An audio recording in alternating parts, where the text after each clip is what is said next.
elle ne laisse personne indifférent. Yasmine Abdel-Fadel. Le 450 va devoir se mettre la main à la poche, ouvrir son portefeuille et déposer les 60 pièces parce qu'il faut être équitable avec Montréal. Il faut être équitable avec Montréal. Donc, les banlieusards, et j'en fais partie, vont devoir payer 60 $ de plus pour les frais d'immatriculation. Et ça, c'est pour, on nous dit que c'est pour financer le réseau de transport en commun. Ça a été voté par la communauté métropolitaine de Montréal, la CMM, qui regroupe 82 municipalités là, du Grand Montréal.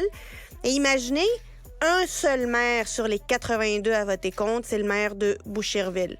Tous les autres ont voté pour que ça puisse s'appliquer et que les banlieusards qui payaient jusqu'à date 60 $ de moins payent eux aussi 60 $ de plus. Est-ce que ça veut dire qu'il y aura plus de services pour ces banlieusards? Absolument pas. Est-ce que ça veut dire que les tarifs pour avoir accès au transport collectif vont diminuer?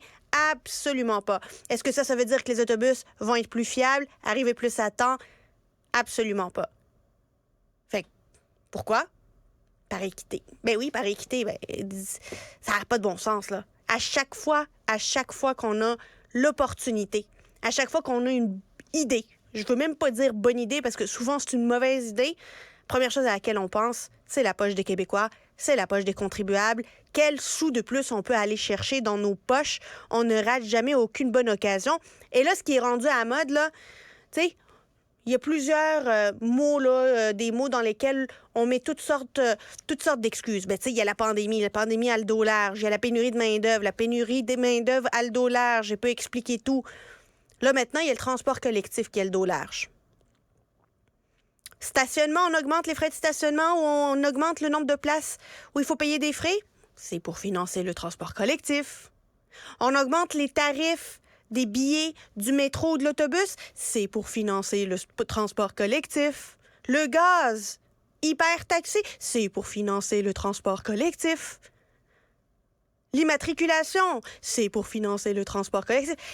Bientôt, là, on va être taxé à la respiration, ça va être pour financer le transport collectif. T'as sniffé de l'air? Transport collectif. T'as sniffé de l'air dans ce quartier-là? Ça coûte 1 $ de plus.